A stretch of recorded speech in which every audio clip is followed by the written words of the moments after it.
How good did he look to you? Tiger, he looked very good. He really did.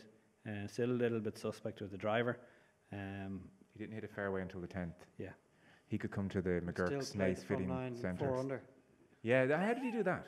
How does he miss how does he not hit a fairway till 10? Well, somebody said after the and tournament, play if 300? Tiger was playing from where Rory was hitting his second shot, he would have shot in the 50s on Sunday. Yeah. He would have shot 57 or 58. It was a Ballesteros front nine, wasn't it? Yeah. It was literally everywhere. And he'd get it out of the trees, hit the shot, and get it up and down, or hold the putt, or whatever it may be. What's your analysis? What is he doing with his driver? Like when you're watching, what the hell is going on? To be honest with you, he's a little bit what we talked about for yourself. He gets the club very caught inside, and he can do nothing with it. It's either straight to the right or he's too much hand action and to the left. Okay. He doesn't seem to be able to get his speed from the top of his backswing, with a solid motion with his hands out in front of him. He seems to be his hands and his body's just got stuck. He doesn't do it really with any other club in the bag. So what happens in the back nine when he starts stitching it then? That's what I'm saying. He doesn't do it with any other club in the bag. He does it just with the driver. But he did start to hit fairways on the back nine. You could see he was kind of shaping it a little bit more on the back nine to try and get it in play. So he'd be a bit like Bubba Watson in relation to kind of shaping it. He took the swing out of his head and said, right, I need to hit this one. Okay, 40 so he's yards compensating. left to right. He knows where it's going. Well, he had some just idea. has to get he's changed the landing area almost. Yeah, well, he had to change it. He couldn't rip it like the others, It was amazing because he said afterwards that he was on the driving range and he couldn't hit the driver. So he said he went onto the course at a major on a Sunday, and he said on the tee, I was deciding, am I going to miss this one left or am I going to miss this one right? And he might say, right's the better miss here. Straight into the trees. And then he said, left's the better miss here. Left. Even the mental resilience to play golf like that at a major on a Sunday was very impressive. Very much so. But you look at, go back a couple of years, Ian Baker Finch, right? Just won a US Open, or British Open. 2 years later, he couldn't keep it on the golf course. Couldn't keep it on, destroyed his whole game, packed it in, went to commentary. What happened to him? He just couldn't hit it straight. But does he know, why? Why did these things happen? all in his head. Absolutely. He hit it out of bounds off the first tee box in St Andrews. Yeah. That's missing the world, yeah. To miss it left there. He said it was the most embarrassing moment of his career. Yeah, missing heading OB on the first at St Andrews. Yeah. Well, that's 27 years ago, and I think that was in an era where a lot of guys were really tinkering with their swing. Like Faldo was another one, and it took him off the radar for a couple of years as well. But it's something I think that can still happen to these guys. But I don't know if that's the case with Tiger, though, is it? How different is his swing because of his back?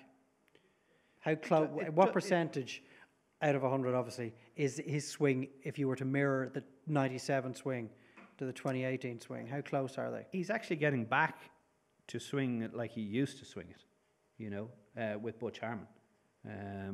But all the other swing thoughts that he had and all the other movements that he went through, Hank Haney, Sean Foley, and Chris Como. Yeah, I personally think, like anything, if you have it and he had it, why change it? He was always a bit quirky with the driver, though. Quirky's a kind word. But he wasn't that bad. Okay. He wasn't as bad as he was on Sunday. Yeah, it's mad, really, though, isn't it? Like it's just that he can, because he was stitching his irons. Okay, I appreciate it's a different club and you're doing a lot of different things, but he was clearly feeling very good with a golf club in his hand half the time in the course, that he couldn't find something with the driver. I'm surprised that he didn't go back to maybe 3-wood or like his 2-iron off the tee, where he seems to have a shorter shaft in his hand, and as I said to you, he covers it much better. Yeah. But with the driver, it's long, and he has this tendency to want to swing it at 100 miles an hour.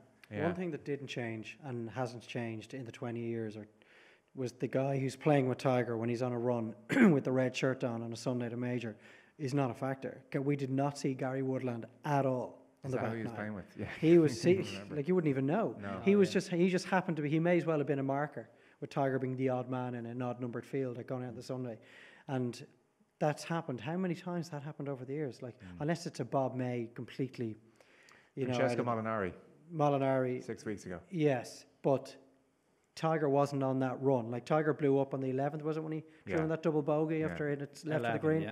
So Gary Woodland had to watch Tiger basically go hole by hole, birdie attempt after birdie attempt, crowd going mad, leaderboards changing, and he just wilted away, and he wasn't a factor when he was like right in the mix going into the final round. And if that is what intrigues me, that this guy who's now in his 40s still has the power to destroy his opposite number just by making a couple of birdies. It doesn't matter who's doing what else on the field. Like Gary Woodland wasn't spooked by the fact that Brooks Koepka kept holding putts. And so, Peter, like you watch, okay, this is all very encouraging with Tiger. He still walks gingerly. Like there's something about the way he moves. I mean, it's still, I just feel like he could break it any minute. But assuming that all holds up, do we now kind of make him more likely to win a major than not win a major? If he wins another major, if he does, it'll be like one. He's not going to get to Jack's record. That's gone. That's gone. Yeah. There's far too many good players out there now who are not scared of Tiger, no matter, even if they're playing with him on the final day. Will he win a normal event? Yes, I definitely think so. I think he'll get it into his head. I said it before, he made a huge mistake in St Andrews, or not St Andrews, in Carnoustie, should I say, on the 11th hole when he hit the person and he got out of his routine and he saw the leaderboard and he was in the lead and blah, blah, blah, blah. He just, he made a mistake. But will he make that mistake again? I don't think so. I think he can win, as I said to you, another tournament, but maybe one more major if he gets lucky, depending on the golf course. Okay, is Augusta the most likely? I would have said a British Open is more likely. Where you can hit that 2-iron off the tee like he did in Carnoustie and keep it in play and play to his strengths. I don't think Augusta's becoming a long hitter's golf course.